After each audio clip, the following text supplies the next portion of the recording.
Aunque en España empezar una reunión solo con 5 minutos de retraso es casi una falta de educación, a mí mis alumnos cuando empiezo con 5 minutos me dicen, oiga, pero si solo pasan 5 minutos. Digo, ya, es que pasan 5 minutos. Dice, pero nunca nadie empieza con solo 5 minutos. Bueno, pues aquí sí, ¿eh? Entonces espero que hayáis podido comer, descansar un poco, porque el plato final de esta jornada es muy importante. Es muy importante, primero, porque los entremeses que se nos han servido esta mañana son muy enjundiosos, ¿eh? Todos tenemos la sensación de que los ponentes de esta mañana solo nos han contado una pequeñísima parte de lo que saben del tema, y eso se les nota al hablar. Pero la interpretación que todos esperamos esta tarde, la valoración, es decir, la reflexión sosegada de la abundante información que hemos ido recibiendo esta mañana, es necesaria para que esto se traduzca también en conductas, en protocolos, en procedimientos o simplemente en preguntas que nos tenemos que hacer todos, ¿no? Esta tarde tengo a dos ilustres intervinientes, Alfredo Marcos y Vicente Beiber. Va a comenzar hablando Alfredo Marcos, es doctor en filosofía por la Universidad de Barcelona. Gracias, Alfredo, por venir. Para todos es un esfuerzo, pero para nosotros es una alegría que supera con mucho vuestro esfuerzo. Catedrático de Filosofía en la Universidad de Valladolid también. Su docencia e investigación se centran en la filosofía de la ciencia, es decir, estamos en el caldo perfecto, la historia y comunicación de la ciencia, filosofía de la biología, ética ambiental, bioética y estudios aristotélicos. Ha sido director del Departamento de Filosofía y coordinador en la Universidad de Valencia, en la Universidad de Valladolid, del doctorado universitario en Lógica y Filosofía de la Ciencia. Ha pertenecido a diversos comités hospitalarios de bioética, ha impartido clases y conferencias en numerosas universidades de Europa y América. Ha obtenido el reconocimiento Escuela Nacional de Altos Estudios en México. Ha dirigido una veintena de tesis doctorales. Ha publicado también una veintena de libros y más de 200 artículos científicos y capítulos. Bien, pues muchas gracias, Alfredo. Yo te agradezco muchísimo el esfuerzo de poder estar con nosotros, pero lo que te digo, el fruto supera mucho tus esfuerzos. Gracias. Pues muchísimas gracias, Julio, y lo del fruto ya lo veremos. Siempre estamos a tiempo de decepcionar. Entonces, antes de llegar a ese punto, quería empezar con los agradecimientos. Muchísimas gracias, Julio, y muchas gracias a esta casa en la que he estado muy a gusto muchas veces. Y, en fin, quería tener un recuerdo para personas de esta casa que han sido maestros, que yo los considero maestros, en el terreno de la bioética y en el terreno de la filosofía de la ciencia, Justo Aznar y José San Martín, respectivamente. Entonces, para mí es un gusto, un placer, un honor el compartir esta sesión de tarde con ustedes. Procuraré hablar en un tono monocorde y bajito, para que si alguien decide aprovechar el tiempo para una buena siesta, pueda hacerlo sin mayores alteraciones. Bueno, yo de biología sintética la verdad es que sé muy poco, o sabía muy poco, porque esta mañana he aprendido muchísimo. Entonces, cuando me han comunicado el título del Congreso, Biología Sintética y Futuro Humano, he pensado, bueno, me voy a coger a la segunda parte del título. Yo voy a hablar sobre el futuro humano, a falta de conocimiento sobre biología sintética. Entonces, lo que tengo que decirles en realidad, podría resumirlo en 2 palabras, está de alguna forma sugerido en el título, donde hablo de retos biomédicos entre el futurismo y el cuidado de la dignidad presente. Es decir, yo creo que no tenemos por qué obsesionarnos con escrutar el futuro, ni el futuro humano, ni el futuro de la naturaleza, ni el futuro de la ciencia, sino que tenemos guía suficiente para nuestra acción. Claro, si digo no miremos al futuro, alguien dirá, ¿y entonces cómo nos guiamos? ¿Cómo orientamos nuestras acciones? Bueno, pues yo creo que tenemos guía suficiente para nuestra acción en el presente. Es decir, mirando lo que tenemos delante. Lo que tenemos delante es la belleza y el valor de los seres naturales y la dignidad humana, que es un tipo de valor muy especial, es un valor absoluto. Y eso creo que es guía suficiente para orientar nuestras acciones también en el terreno científico, también en el terreno de la investigación, sin necesidad de obsesionarnos, insisto, por escrutar el futuro. De alguna forma, el detalle del cuadro de Murillo que coloco aquí simboliza esta idea de cuidado de la naturaleza, de cuidado de los seres naturales y en especial de la dignidad humana, y también la sabiduría popular de más vale pájaro en mano. Bueno, quiero decir que las promesas de futuro, de lo que será, de lo que llegaremos a hacer, pues quizá más vale lo que tenemos, lo que ya sabemos hacer y lo que ya valoramos. Antes de entrar un poco en materia, quisiera hacer una distinción terminológica. Ya saben que este es un vicio de filósofos, que en cuanto empezamos a hablar sobre cualquier cosa sale un término y dicen, bueno, habría que ver qué queremos decir con ese término. Bueno, pues ¿qué queremos decir con lo técnico? Es un gran campo semántico que incluye muchas modalidades. Por ejemplo, las técnicas, la técnica y las técnicas tradicionales, desde bueno, la alfarería, la carpintería, etcétera, que estaban muy próximas al arte. De hecho, la palabra griega techne se traduce al latín por ars. Entonces se concebía lo técnico como algo muy próximo, muy cercano a lo artesanal. Pero a comienzos de la modernidad, lo técnico se desplaza desde lo artístico hacia lo científico, entra en colaboración con la ciencia. Y a finales de la modernidad esa colaboración es tan estrecha que podemos hablar de una simbiosis y entonces podemos introducir ya otra modalidad de lo técnico que es lo tecnocientífico. Por supuesto, cuando aparece una nueva modalidad de lo técnico no desaparecen las anteriores, sino que se van acumulando. Esto tecnocientífico, esta mañana hemos hablado de biología sintética y de ingeniería, de modo que no era muy fácil distinguir hasta dónde hablábamos de ciencia y hasta dónde hablábamos de técnica. Estamos en el terreno de lo tecnocientífico y esto tecnocientífico lo podemos aplicar a muchos ámbitos de la realidad. Por supuesto lo podemos aplicar a la materia inorgánica, pero también lo podemos aplicar a los seres vivos. Y entonces adquirimos más poder, pero como decía el clásico del cómic, un gran poder conlleva una gran responsabilidad. Pues adquirimos más poder, pero también más responsabilidad. Este crecimiento del poder y la responsabilidad es lo que intento sugerir con el crecimiento tipográfico de las palabras que aparecen ahí. Bueno, si aplicamos lo tecnocientífico a lo vivo, entonces tenemos biotecnologías, si lo aplicamos al mundo de la información tenemos infotecnologías y si todo eso lo aplicamos a los seres humanos tenemos antropotecnias. Y alguien dirá, bueno, es más poderosa una bomba atómica que una aplicación de CRISPR-Cas al genoma humano. Y yo diría que no es exactamente así, porque cuando aplicamos biotecnologías o tecnociencias en general al ser humano, las estamos aplicando a aquel ser que hace tecnociencia. Es decir, que hace bombas atómicas, que hace CRISPR-Cas, etc. En ese momento ya no solo somos agentes tecnológicos, sino que también somos los pacientes, los sujetos que recibimos las influencias y los impactos de las tecnologías. Entonces, cuando tenemos semejante poder y semejante responsabilidad, ¿cómo podemos orientarnos? ¿Cómo podemos saber qué es lo que hay que hacer y qué es lo que no? ¿En qué dirección deberíamos investigar y en qué dirección no? ¿En qué dirección deberíamos hacer aplicaciones y en qué dirección no? Una posibilidad es buscar esa orientación en el futuro, es decir, aplicar un enfoque futurista, que es lo que ha pretendido el transhumanismo y el posthumanismo.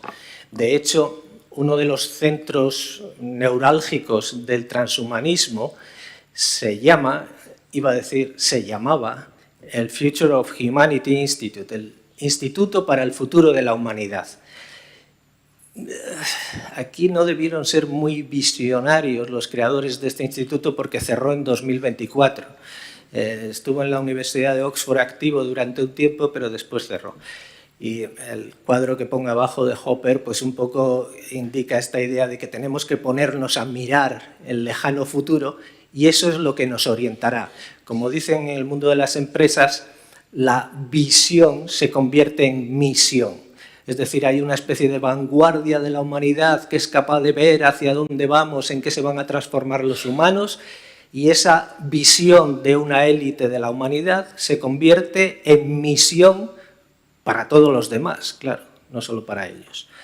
Bueno, este es un esquema que nos presentó en su día Antonio Diegues, que es un especialista en transhumanismo, y que a mí me ha servido mucho y me parece muy didáctico y lo utilizo muchas veces en clase. Quizá no se lea el contenido de todas las cajas, pero casi lo que me interesa es la estructura y os lo voy contando.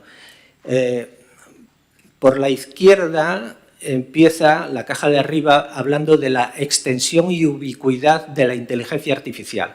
Este es el plan, por así decirlo, esta es la visión de futuro transhumanista, posthumanista. Tenemos infotecnologías, inteligencia artificial, y del otro lado tenemos biotecnologías.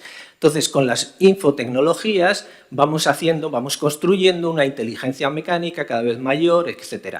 Y con las biotecnologías vamos mejorando este pobre soporte biológico en el cual habitamos los humanos, hasta que llegue un momento en el que se pueda integrar la máquina info, con el cuerpo humano ya mejorado. Esto es lo que aparece, no sé si tengo para señalar, no. Lo dejo aquí. En esta caja ya pone integración total con la máquina. La siguiente, pérdida del cuerpo biológico. Bueno, ya lo hemos mejorado, pero una vez que lo tenemos mejorado, prescindamos de lo biológico. Todo lo que hemos visto esta mañana de construir seres vivos sintéticamente y tal, hay quien ya está un paso más allá y quien piensa que lo biológico de un modo u otro va a ser defectuoso. Los seres vivos tienen la mala costumbre de sufrir dolor, de padecer enfermedades y en última instancia incluso de morir. Entonces, ¿por qué no nos evitamos todo esto? Si conseguimos depositar la información, por ejemplo, digitalizar nuestra mente y subirla a la nube, bueno, pues podríamos ahorrarnos el cuerpo biológico. No solo prescindiríamos de todo lo que saben los biólogos analíticos y sintéticos, sino que podríamos prescindir de la enfermedad y de la muerte. Aquí hay varias noticias malas y buenas según cómo se vea. Una de ellas es que, lamento decirlo, pero la nube no existe. Esto es como cuando se le dice a los niños que no existe Papá Noel. Pues la nube no existe. Lo que hacemos cuando subimos algo a la nube es desplazarlo, no lo subimos, la metáfora de subir y bajar es errónea, lo desplazamos horizontalmente al ordenador de otra persona. Es decir, si yo subo algo a la nube, lo estoy poniendo en el ordenador de Bill Gates o de Xi Jinping. No estoy haciendo otra cosa. Es decir, lo estoy colocando en otro computador, en otro ordenador.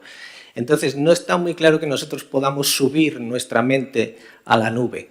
Pero el siguiente paso, una vez que prescindimos del cuerpo biológico, consiste en unificar todas las mentes. Una vez que cada uno de nosotros es pura información digitalizada, podemos proceder a interconectar las mentes y a unificarlas. Porque al fin y al cabo cada uno de nosotros ve el mundo desde una perspectiva, desde un punto de vista. Yo lo veo desde aquí, usted lo ve desde allá, el otro. Tenemos una visión parcial del mundo, pero si unificamos todas, tenemos un ser omnisciente, panorámico, panóptico, que es capaz de ver el mundo desde todos los ángulos y además inmortal. Es decir, habríamos construido a Dios. Este proyecto, esta visión de futuro, lo que nos dice es que lo que tenemos delante, lo que tenemos presente, son humanos defectuosos, todavía a medio hacer. Yo me acordaba al principio de esta charla de José San Martín, que tiene un artículo sobre la idea esta de que el ser humano, el mito del animal enfermo, del animal defectuoso. No somos animales defectuosos, ¿eh? Bueno, pero hay quien lo piensa y entonces tenemos como el mundo a medio hacer. Los seres humanos tienen que ser perfeccionados e incluso en última instancia tendremos que acabar fabricando a Dios. Bueno, este es el tipo de perspectiva que yo diría que hay que evitar, ¿eh? Primero, una élite de visionarios pretenden ver el futuro, después intentan traer de allí, del futuro ese que ven, que supuestamente ven, intentan traer la norma, la orientación, la guía, la visión se convierte en misión, después el presente queda degradado e instrumentalizado, es decir, cada uno de nosotros, los que convivimos hoy día, las generaciones que conocemos anteriores y siguientes, resulta que somos un mero tránsito, un paso para llegar a algo que va a ser mejor. Entonces, el presente queda degradado, queda instrumentalizado y se convierte en un mero instante del cual hay que salir cuanto antes hacia la utopía. Cuanto antes construyamos un ser biológico mejor, perfecto, etc. E incluso prescindamos de lo biológico, pues mejor. Con esta idea largoplacista se justifica cualquier agresión a la presente dignidad humana, porque nosotros somos transitorios e instrumentales, estamos en función de un futuro. Pero con la anulación del presente queda anulado también el futuro, porque la única realidad bajo la cual conocemos el futuro es como una parte del presente. Querría citar aquí un texto de San Agustín, en el que dice: hay tres tiempos, presente de los hechos pasados, presente de los presentes y presente de los futuros. Es decir, el futuro, si está en algún sitio, es en el presente, igual que el pasado, claro. ¿Cómo está el pasado? Pues a modo de memoria, a modo de huella. ¿Cómo está el futuro? Pues a modo de espacio de posibilidad y a modo de esperanza. Es la forma en la cual existe el futuro, existe en el presente. Pero si previamente nos hemos ocupado de degradar el presente, entonces también nos quedamos sin futuro. De modo que la normatividad que queríamos traer del futuro queda también aniquilada. Es decir, nos quedamos, digamos, en puro nihilismo. La única guía que nos queda es el capricho del instante.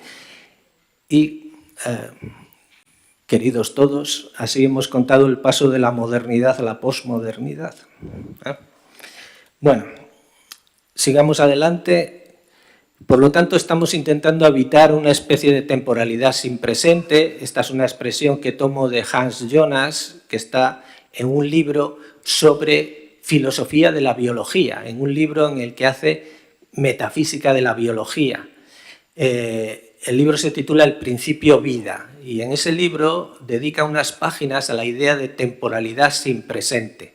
Estamos intentando vivir en una temporalidad sin presente, volcada hacia el futuro, hacia el proyecto, hacia la mejora, etc., pero sin apreciar lo que tenemos delante.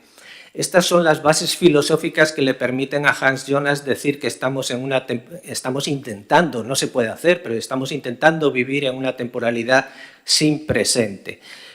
No voy a entrar a fondo en ello porque nos llevaría muy lejos, pero él dice que el dualismo anula el presente, porque para que exista presente, digamos que tiene que haber un sujeto que esté ante la naturaleza, que esté ante el movimiento y que pueda contarlo. Entonces, si el dualismo separa las dos sustancias, las incomunica, las deja radicalmente separadas, res cogitans, res extensa, resulta que no se hacen presentes la una a la otra y no hay manera de que exista un tiempo presente. Pero es que la filosofía moderna derivó desde el dualismo hacia por lo menos dos formas de monismo, que son subproductos de este dualismo inicial. Esas dos formas de monismo, por un lado, tenemos las de carácter materialista, de naturalización radical, etc., y por otro lado las de carácter existencialista, idealista, espiritualista. Bien, en cualquiera de estas dos líneas se produce el mismo efecto, desaparece el tiempo presente. Insisto que no voy a profundizar mucho más, dejo la idea sobre la mesa por si a alguien le parece sugerente y podemos seguir hablando de ello. Las dos vías conducen al mismo punto. La vía existencialista, idealista, degrada la naturaleza, entonces no hay nada que se le presente al sujeto. Mientras que en la otra vía, en la naturalista radical, esta mañana hablaba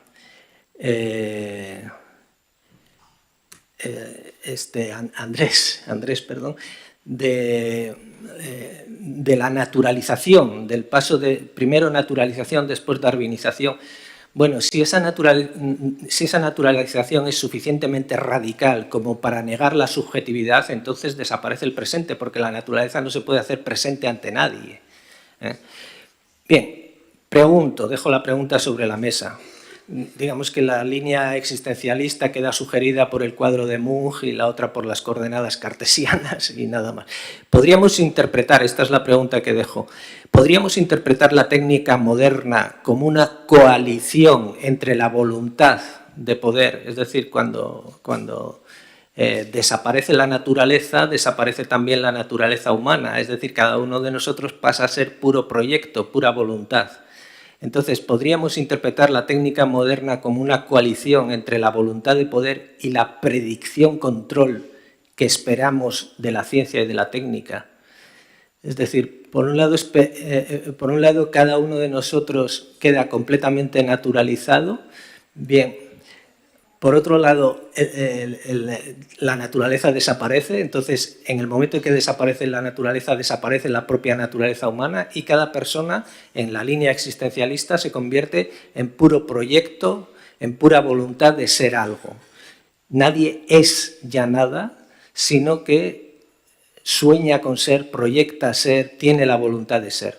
Y esa voluntad de ser la podemos concretar gracias a que del otro lado, del lado naturalista, del lado en el que desaparece el sujeto, pensamos que la ciencia nos va a producir predicciones, nos va a acercar al futuro y la técnica nos va a producir control.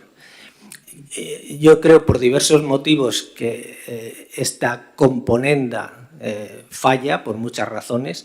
Esta mañana lo veíamos, es decir, uno puede pretender ser mucho más longevo, mucho más sano, incluso inmortal, y delegar la realización de esos proyectos, de esa voluntad, en el desarrollo de la biología, el desarrollo de las biotecnologías, etc. Yo creo que sería más inteligente y por lo menos más prudente recomponer este acuerdo en los siguientes términos. Podríamos reconducir la técnica actual hacia una alianza entre la dignidad humana y su incierto cuidado. Esto podríamos denominarlo humanismo tecnológico. Es decir, sí que hay algo, sí que hay un presente que está delante de la vista de todos. No tenemos por qué pedirle información a una élite. Es algo que forma parte del sentido común y es el presente de la dignidad humana. Y la ciencia y la técnica, incluida la biología sintética, nos pueden servir para cuidar ese presente. Yo creo que esa sería una alianza mucho más sensata entre la idea de dignidad humana y lo que le pedimos a la ciencia y a la técnica. El efecto de este planteamiento sobre la bioética, el efecto del planteamiento futurista, regreso al planteamiento futurista sobre la bioética, fue que todo problema quedó configurado como dilema. Es decir, yo cuando he tenido que explicar en clase cuestiones de bioética me he encontrado con que sistemáticamente se plantean como dilemas. Tenemos, en fin, pues el dilema de la eutanasia. ¿Qué hay que hacer? ¿Que uno muera sufriendo o bien legalizar el que alguien le pueda dar muerte a otro? Bueno, es un dilema, A o B, y tenemos que elegir. Además, ese dilema se sitúa en el eje temporal, de modo que uno de los polos del dilema se coloca en el futuro y el otro hacia atrás, en el pasado. El uno se asocia al progreso y el otro al retroceso. Quien opte por este segundo ha quedado inmediatamente estigmatizado y deslegitimado. Yo creo que no podemos seguir aceptando esta narrativa, que es una narrativa esclavizadora y que hay que construir una retórica distinta, liberadora. Cabe buscar, vuelvo a la misma idea, la guía de nuestras acciones en el presente, en el respeto a la dignidad humana ya presente en cada persona. Esta mañana apareció la figura de Shinya Yamanaka, que recibió el premio Nobel en 2012 por su manejo de las células de pluripotencialidad inducidas. Aquí, en España, lo vivimos de un modo especialmente crudo. Se nos colocó en las primeras décadas del siglo XX, un dilema sobre la mesa. O aceptábamos la experimentación con embriones humanos o nos resignábamos a bloquear la medicina regenerativa. Entonces, uno de estos polos del dilema está en el futuro, hay que ir hacia la experimentación con embriones humanos, el otro está en el pasado. Uno lo que quiere es bloquear la investigación en medicina regenerativa. Bueno, esto es un falso dilema y de un modo muy creativo Yamanaka consiguió hacerlo saltar por los aires. Es decir, no necesitamos destruir embriones humanos para hacer experimentación en medicina regenerativa. Podemos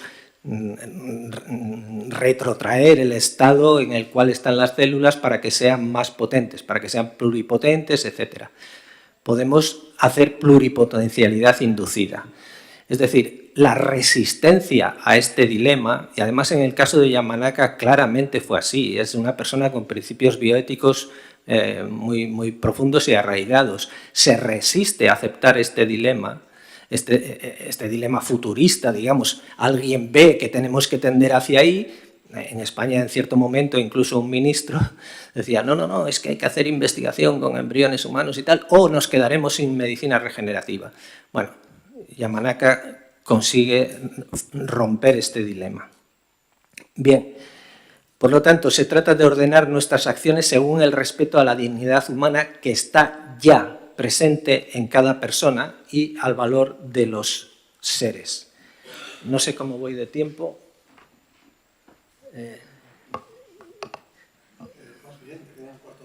Bueno, bien, entonces igual incluso puede que ahorre un poquito de tiempo para que podamos oír a Vicente con más calma.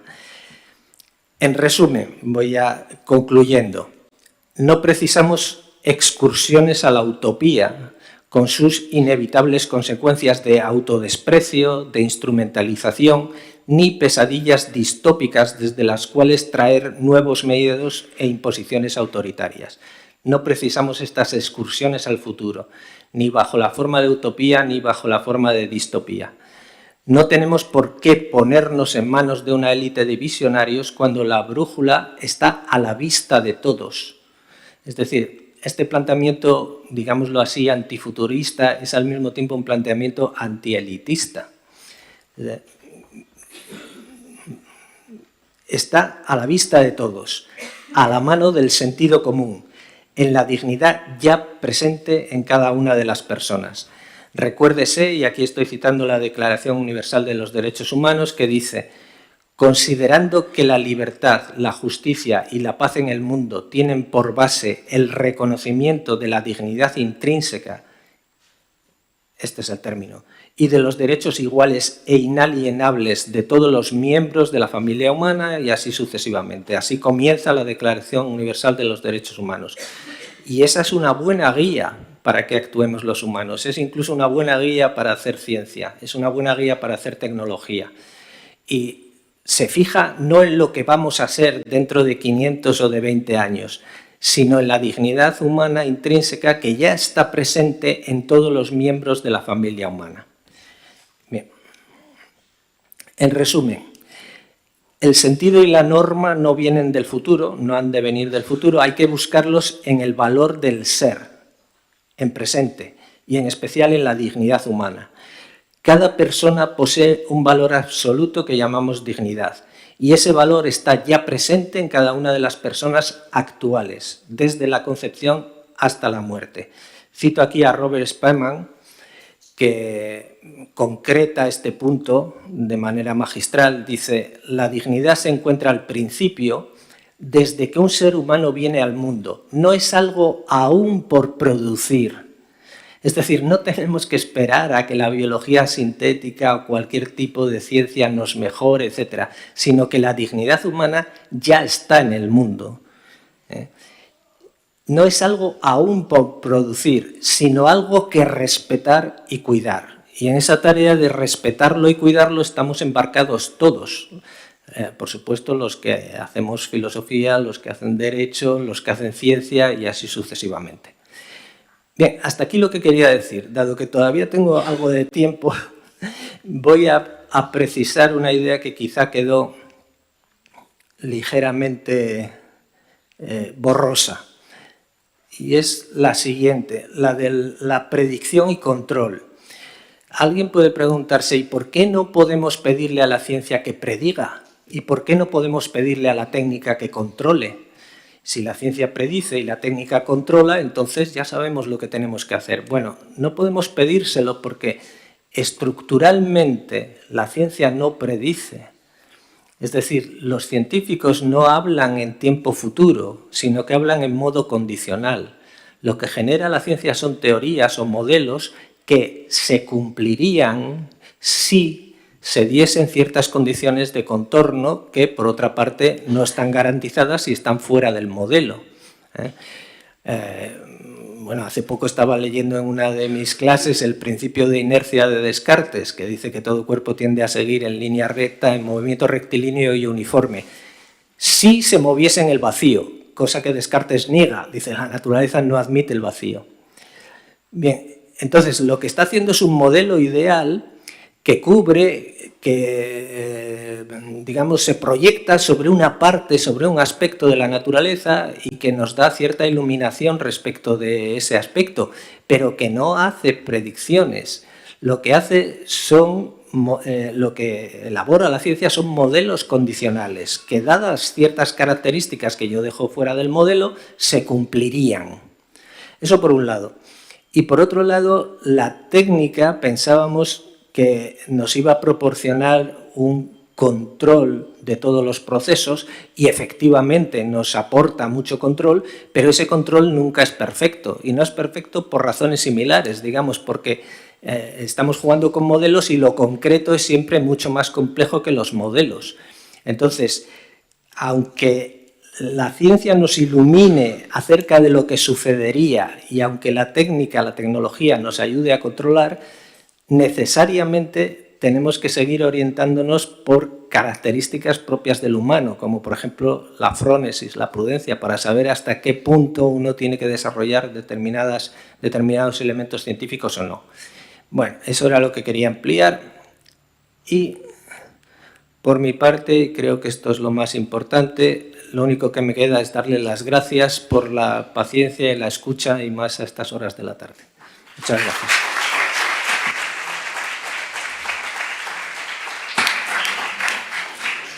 Muchas gracias, Alfredo, pero has fracasado parcialmente porque no has logrado dormir a nadie del auditorio.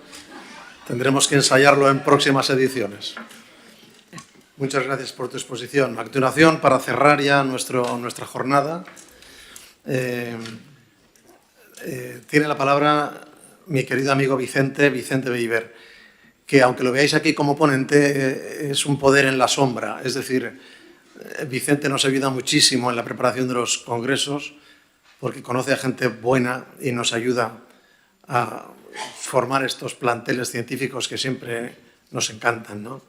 Vicente es catedrático de Filosofía del Derecho y Filosofía Política de la Universidad de Valencia. Ha hecho estancias de investigación en Berkeley, en Princeton, Cambridge y Palermo. ¿Has podido superarlo esto o todavía? Fue magistrado suplente de la Audiencia Provincial de Valencia, director de la Universidad Internacional Menéndez Pelayo en Valencia, director general de Política Científica de la Generalitat Valenciana y miembro del Comité de Bioética del Consejo de Europa y del Comité de Bioética de España. En la actualidad es director del Departamento de Filosofía del Derecho y Política de la Universidad de Valencia y forma parte del Comité de Bioética de la Comunidad Valenciana, el Consejo Asesor del Centro Internacional de Neurociencias y Ética, el Comité de Bioética Asistencial de Bioética del Departamento de Salud Valencia-La Fe y del Comité de Ética a la Investigación de la Universidad de Valencia, miembro también de la Pontificia Academia por la Vida. Y te queda tiempo para más cosas, ¿no? Sus campos de investigación son los derechos humanos, la ecología política, la bioética y el bioderecho. Autor de 4 libros, editor de otros 6, ha publicado más de 180 trabajos científicos y capítulos de libro. Gracias, Vicente, te escuchamos. Muchas gracias, Julio, por la presentación y me van a permitir que antes de entrar al fondo del asunto que nos reúne hoy, diga 3 palabras sobre cuestiones periféricas, pero que no soy capaz de eludir, de dejar de mencionar. La primera tiene que ver con la gratitud por la invitación al Observatorio de Bioética y a participar en estas jornadas, y sobre todo mi felicitación por el trabajo que vienen haciendo, que tiene mucho mérito, pero como ha puesto de manifiesto Alfredo, pues ese mérito hay que matizarlo porque tiene como fundamentos a Justo Aznar y a Pepe San Martín, que son 2 personas que yo tengo como mis maestros, ¿no? Junto con Jesús Ballesteros y Carlos Romeo Casabona, ¿no? Son mis 4 maestros, y yo creo que Alfredo también participa, como ha dicho, de esa condición de discípulo de estas 2 grandes figuras que son las columnas que sostienen el observatorio. La segunda cuestión, bueno, y también la gratitud, porque claro, me permite reencontrarme con Alfredo. Tuve que irme a Bogotá para descubrir que existía una persona tan entrañable y sabia como él, y desde entonces, hace ya medio siglo, no, más de medio siglo, un cuarto de siglo, somos viejos pero no tanto, mantenemos una muy buena amistad, pero también con otros que han intervenido ahora, pues, Nicolás, Lluís u otros discípulos también en alguna medida de Pepe San Martín, porque Andrés, además de ser catedrático de genética, es filósofo y hizo la tesis precisamente con Pepe. Bueno, y es un gusto estar con personas así, ¿no? He de decir, el segundo apunte es que yo no sé si ayer cometí un error garrafal o me alineé con los tiempos futuros sobre los cuales tanta inquietud tiene Alfredo. No sobre los tiempos, sé que no es sobre los tiempos futuros, ¿no? Sino sobre la idea de obsesionarse por el futuro. El caso es que acabamos la sobremesa después de comer y me puse a recoger la cocina, ¿no? Estas tareas que también hacemos los seres humanos, ¿no? No solo estamos en estas mesas, ¿no? O sea, presente. Y se me ocurrió, pues, algo que nunca había hecho, porque yo ocasionalmente he consultado la inteligencia artificial, pero nunca me había puesto a hablar con ella, ¿no? Una de mis hijas la llama chatín, para que vean el nivel de antropomorfización que alcanza la inteligencia artificial. Yo ayer mantuve una conversación mientras metía los platos en las vajillas con Gemini, ¿no?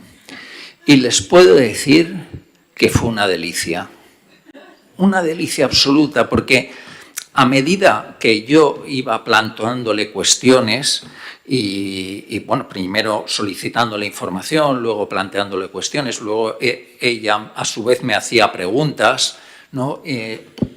Por supuesto, lo tendrán comprobadísimo, siempre te hace la pelota, ¿no? O sea, esa es justo la cuestión medular de la que se está ocupando, ¿no? Este es el problema que hay que afrontar. Claro, ya a la 4ª vez, ¿no? Porque aunque todos, en fin, tengamos una cierta debilidad por la lisonja, ¿no? Pues, en fin, también tenemos un mínimo sentido de la realidad. Y entonces yo le dije, a ver, tengo la impresión de que te estás limitando a dar por válidas las razones que te voy apuntando. ¿Es así o no? Y si es así, por favor, quiero que me hagas un comentario crítico sobre todo esto. Entonces me dice, ay, sí, discúlpame, pero en fin, yo tiendo a amplificar lo que me dice el interlocutor, pero ya que me pides esto, pues sí, siendo muy interesantes tus ideas y tal, te diré que patatín y patatán.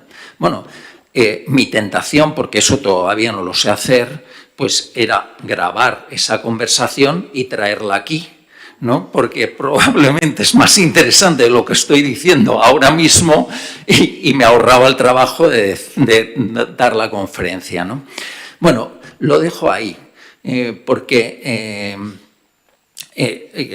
se ha mencionado esta mañana en algún momento, no sé si ha sido Nicolás quien lo ha señalado o Julio, no me acuerdo, que la inteligencia artificial de la mano de la inteligencia artificial de la mano de la biología sintética, pues está revolucionando aceleradísimamente el mundo, ¿no? Como lo veníamos conociendo, ¿no? En todas las dimensiones. Lo comentaba con Andrés, ¿no? Cómo pues, uno hace 8 años podía pensar que determinados controles o que iba a ser imposible controlar el desarrollo de unos modelos para que realmente cumpliesen lo que queríamos, ¿no? Ahora la inteligencia artificial te proporciona un nivel de conocimiento de datos que si damos por válido el modelo mecanicista y matemático, pues cabe pensar que escalando suficientemente pues llegaremos a ese conocimiento completo que nos permitirá realmente un desarrollo cabal de la biología sintética, ¿no? Pero bueno, estos son solo apuntes periféricos y el tercero tiene que ver con lo que va a justificar lo que acabo de decir y lo que diré a continuación. Y es que por razones del azar, pues soy el último en intervenir, pero los que tengan experiencia de la vida académica saben que normalmente los últimos en intervenir son los más antiguos, ¿no? En un tribunal de tesis es el presidente, yo le decía antes a Luis Franco, que él habrá sido presidente del tribunal de tesis durante muchas décadas porque era siempre el catedrático más antiguo porque fue catedrático desde muy joven, ¿no?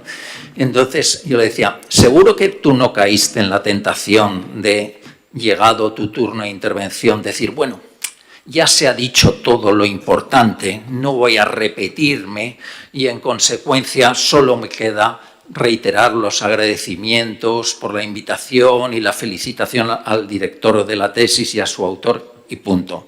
Evidentemente el presidente no se había leído la tesis, ¿no? Y con esto pues quedaba bien y se daba por concluido el acto, ¿no? Por favor, no piensen que soy un completo ignorante sobre la biología sintética y por eso me estoy enrollando hasta ahora y me seguiré enrollando en lo que viene a continuación, pero sí que es cierto que, no digo todo lo importante, pero desde luego mucho de lo más importante que se podía decir en materia de biología sintética, tanto a nivel de los datos que tanto le preocupan con razón a Lluís, como a nivel de las reflexiones filosóficas que tanto le inquietan a Marta, pues en buena medida ya se han presentado sobre la mesa. Dicho esto, en fin, voy a tratar de justificar de alguna manera mi presencia aquí, ¿no? Y lo voy a hacer con 7 puntos, ¿no? 7 puntos que trataré de hilvanar y sobre todo de presentar con cierta brevedad. El primero es contarles una historia, ya que el síndrome postprandial probablemente esté haciendo efecto en muchos de ustedes, pues vamos a tratar de combatirlo con algunas historias, ¿no? Y qué historias más próximas a lo que estamos reflexionando, aunque queden muy lejanas en el tiempo, que las de los mitos griegos, ¿no? Y voy a mencionar, evidentemente, pues a los dos que, digamos, articulan el debate sobre la biología sintética en este momento, que es el mito de Prometeo, por un lado, y el mito de Casandra, por otro, ¿no? Por un lado, Prometeo, el científico, aquí hay unos cuantos conspicuos científicos, pues ha tendido a identificarse pues, con ese gigante que pues, es capaz de robar el fuego de los dioses para que los seres humanos puedan atender a sus necesidades, ¿no? Y esa actitud desafiante pues le trae unas consecuencias terribles, ¿no? Es trágico, pero esa es la tragedia de la persona que busca la ilustración, ¿no? Y por ella pues vale la pena el ser objeto pues, de esa inmolación a la que queda expuesto Prometeo, al que pues, todos los días se le come el hígado, ¿no? Y al día siguiente se regenera para que vuelva a ser comido por el águila. Por un lado, el mito de Prometeo, todos tenemos que saber a costa de lo que sea, y por otro lado, el mito de Casandra. Casandra pues, es esta hija de Troya que ha sido dotada por Apolo del don de la profecía, pero Apolo, que en un momento determinado la repudia, ya saben cómo eran de caprichosos los dioses griegos, pues la castiga haciendo que sus profecías no sean atendidas. Consecuencia, por más que ella se desgañita advirtiendo de que el caballo de Troya es la maldición que va a acabar con la ciudad, pues nadie le hace ni caso. ¿En qué medida, ¿no? Los agoreros de estas propuestas científico-tecnológicas más extremas son Casandras o son personas que hablan sin fundamento? Bueno, pues ahí está la cuestión, ¿no? El esfuerzo por desarrollar unas tecnologías que suponen la reescritura, no sé si de la vida, porque de esto ya se ha ocupado Marta, pero desde luego de reconfigurar tantas estructuras que dábamos por inalterables, ¿no? Para el desarrollo de determinadas funciones vitales. ¿En qué medida esas propuestas son un ejercicio debido de la condición humana que busca el conocimiento y busca el bienestar social, o es un ejercicio de desmesura? Término que viene de la tradición griega, la hibris, la desmesura. Y ahí hay tres grandes mitos que ilustran esta desmesura, ¿no? Seguro que conocen alguno de ellos o los tres, ¿no? Por un lado, tenemos el mito de Ícaro, ¿no? Ícaro, el hijo de Dédalo, al que su padre le provee de esas alas para escapar ¿cómo se dice? Del laberinto, gracias, Alfredo. Del laberinto, ¿no? El laberinto no había manera de salir de él, pues manera ingeniosa, te proveo de unas alas y consigues salir. Pero Ícaro, engolfado con ese nuevo poder del que ha sido dotado, asciende y asciende y no calcula que la proximidad al sol le va a derretir la cera que le mantenía pegadas las alas. Consecuencia, Ícaro cae al abismo por su desmesura a la hora de no evaluar las consecuencias de sus actos. Titono es ese ser mitológico que ansiaba una vida inmortal que le fue concedida. Le fue concedida por Zeus, pero Zeus también es un dios caprichoso, y se la concede la inmortalidad, pero acompañada del envejecimiento, ¿no? En buena medida estamos un poquito en esto ahora mismo, ¿no? Porque la longevidad se incrementa, pero los años de dependencia también. No es que haya longevidad con incremento proporcional del bienestar, ¿no? Y de la autonomía, ¿no? Suele aumentar la longevidad, pero también los años de dependencia cognitiva y física, ¿no? O el caso de Faetón, el hijo del dios Helios, que el típico adolescente caprichoso que le pide a su padre el carro para darse una vuelta por el firmamento y incapaz de controlar y de evaluar los riesgos, pues de nuevo pues causa el caos sobre la Tierra y Zeus lo tiene que machacar para que no siga acabando con la vida sobre la Tierra, ¿no? Bueno, pues ahí tenemos una serie de mitos que nos hablan del riesgo de caer en la desmesura, ¿no? Del riesgo de caer en la desmesura. Frente a los cuales pues parece que no haya especial preocupación por parte de determinados sectores de la ciencia y de la filosofía, ¿no? Pero lo que sí que es cierto, y paso ahora al segundo punto, es que, pienso que se puede considerar que vivimos en una nueva era geológica, ¿no? Esta que se ha dado en llamar el antropoceno, una era geológica en la que se advierte pues, la presencia, la huella de la acción humana en todos los lugares de la Tierra, ¿no? Y esta nueva era geológica en la que nos encontraríamos, del antropoceno, pues nos pondría en una situación en la que tendríamos la obligación ineludible de intervenir sobre el entorno intensamente para poder seguir viviendo en condiciones. Me explico. Ahora mismo somos 8.600 millones de seres humanos en la Tierra. Hace un siglo y poco apenas éramos 1.000 y malvivían la mayoría. Ahora somos casi 9.000 y vivimos bien la mayoría.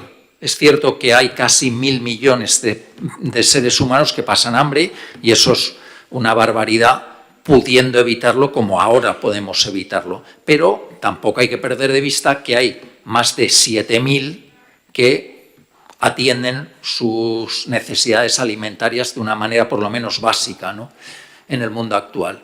Bueno, pero eso no se puede mantener sin una acción continua promovida desde el conocimiento científico y la innovación tecnológica.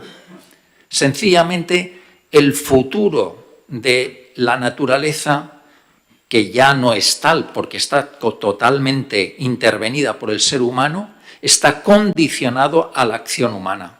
El ser humano no puede quedarse al margen, ¿no?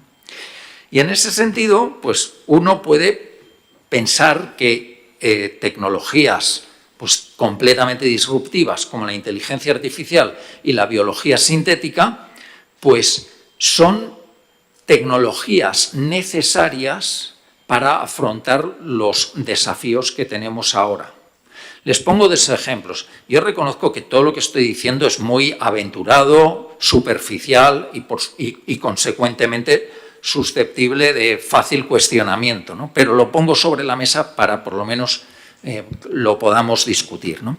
Les pongo dos ejemplos de lo que quiero decir sobre el antropoceno. Vamos a considerar que realmente no somos capaces de controlar el incremento de la temperatura media de la Tierra en los próximos años y que subimos 2 grados o incluso 3 grados, ¿no? Bueno, las consecuencias pueden ser devastadoras, ¿no? Y la única manera de afrontarlas será con un poder tecnológico proporcionado a esos desafíos que tengamos por delante, ¿no? Pongamos otro ejemplo, el agotamiento de los suelos, de la fertilidad de los suelos. Se hablaba antes de biorremediación, ¿no? Pues a lo mejor la manera que tenemos de acometer esos retos que pueden comparecer o que están ya en el horizonte es mediante tecnologías como la biología sintética. O pensemos en el fenómeno que es una evidencia de la inversión de las pirámides de población. Ahora mismo las pirámides de población están totalmente invertidas y no vamos a ser capaces de mantener con la población activa con la que vamos a contar en las próximas décadas a la población dependiente de la que formaremos parte, ¿no?, en esas décadas, ¿no? ¿En qué medida robots humanoides asistidos, lógicamente, inteligencia artificial, no pueden ser el recurso que nos procure una asistencia básica? Me dirán, menudo horror ser asistidos por robots. Y en cierto modo sí que lo es.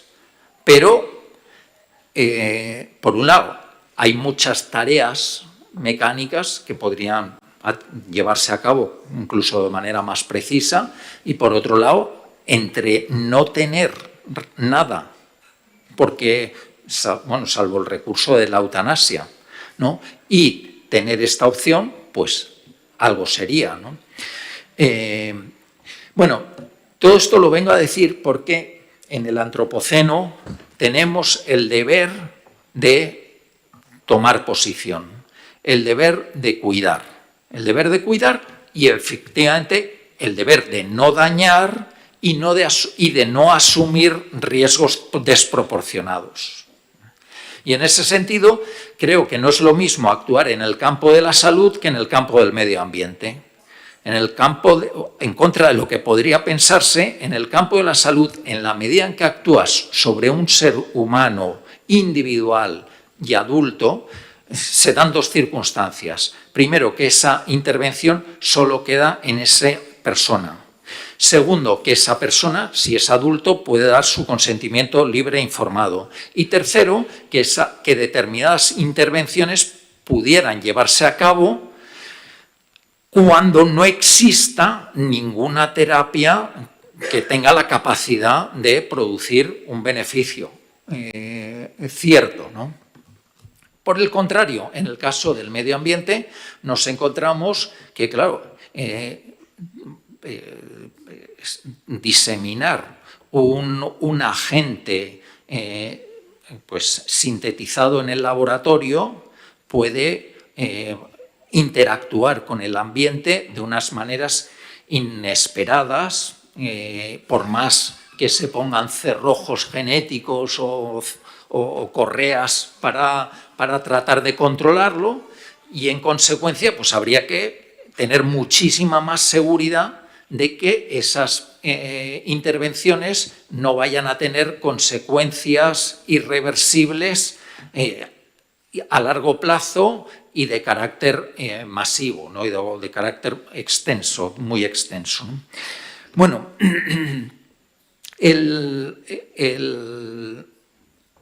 a mí me preocupa que, y ha salido, lo ha mencionado Alfredo, pero también ha salido en las intervenciones de la mañana, me preocupa que detrás de el impulso, esto que decía Alfredo, ¿no?, de la visión se convierte en misión, ¿no?, pues que la visión que subyazca en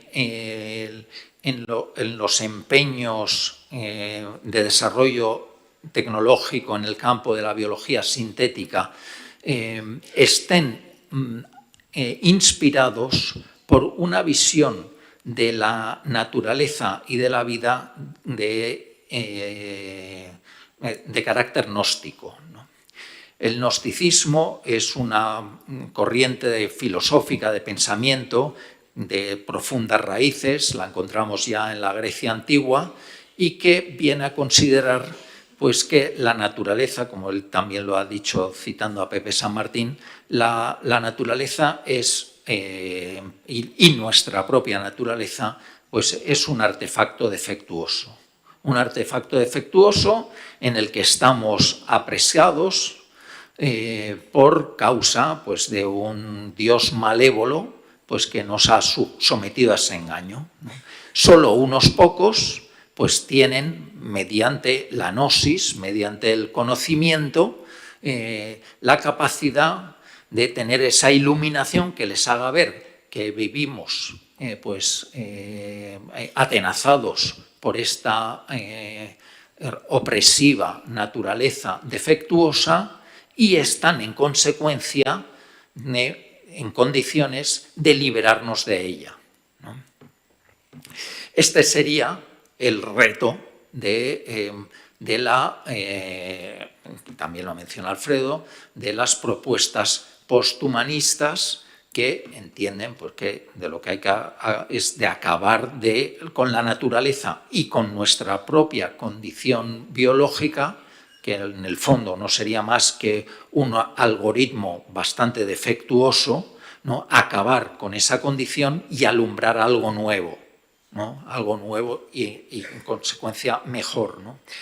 Claro, frente a esa visión, pues yo creo que el científico, pero esto que lo digan los que ejercen la ciencia, que están aquí, pues el científico sobre todo, más bien que creerse o caer en borracheras ideológicas como esta que acabo de contarles, en su laboratorio más bien lo que experimenta es la humildad epistémica. La humildad epistémica que le lleva a reconocer pues, que no sabe lo que no puede saber. Es decir, que él tiene un conocimiento cierto, un conocimiento basado en la evidencia, en la experimentación, que le procura un poder, una capacidad de predicción, pero que es un conocimiento, sobre todo, limitado, que te da cuenta de la limitación, del horizonte de lo que no vas a poder conocer nunca, ¿no? Entonces, bueno, yo pienso que ese horizonte de humildad epistémica, pues debería ser cultivado, o por lo menos objeto de reflexión colectiva, ¿no? Porque entiendo que hoy lo que nos encontramos es justo el movimiento en dirección contraria. No solo por estas escuelas filosóficas a las que he hecho mención, sino también porque al mismo tiempo que digo que la ciencia, cuando se ejerce honestamente, te hace ver lo poco que puedes llegar a conocer, aunque aparentemente sea mucho, la ciencia tiene siempre un carácter instrumental que la condiciona enormemente. Y de alguna manera se ha hecho alguna referencia esta mañana al respecto, ¿no? Piensen, por ejemplo, en que la ciencia, pues, en fin, no sé si lo que voy a decir, yo todo esto lo someto aquí al criterio de los que verdaderamente saben y conocen. A ver, JUICE tiene un laboratorio, un equipo de gente muy importante, ¿no? Y para mantener ese equipo de gente súper competente tiene que ganar proyectos de investigación. Y para ganar proyectos de investigación en convocatorias competitivas tiene que hacer propuestas atractivas. Y esas propuestas atractivas han de serlo para el Estado, para el mercado o para una opinión pública que esté entregada a una determinada causa. Entonces, esa idea del científico loco, ¿no? Que también existe, ¿no? Del que esto tal, ¿no? O que se encuentra con un hallazgo fortuito, pero no hay que perder de vista esta otra posición en la que se encuentra el investigador, que él tiene que conseguir unas nóminas mes a mes para un grupo de gente, ¿no? Bueno, ya tenemos ahí una motivación instrumental para que la ciencia no sea un artilugio neutral, sino un artilugio orientado, ¿no? Otra, la guerra. Aquí, durante décadas, parecía que la guerra ya era algo, pues eso, pues un anacronismo, algo que ya había pasado definitivamente a la historia, ¿no? Y ahora de pronto nos encontramos con que las investigaciones científicas pues, se justifican pues, por su uso dual. no, esto puede servir para esto, pero también puede servir para esto que en materia de defensa te puede procurar pam, pam, pam, pam, ¿no? Entonces, de nuevo, la ciencia, pues, retorcida para fines ajenos al puro conocimiento. Pero también la más obvia, la crematística, que es la que indudablemente está moviendo en buena medida los desarrollos de la inteligencia artificial, por lo menos los de la tecnología digital, hasta donde yo la he conocido. Es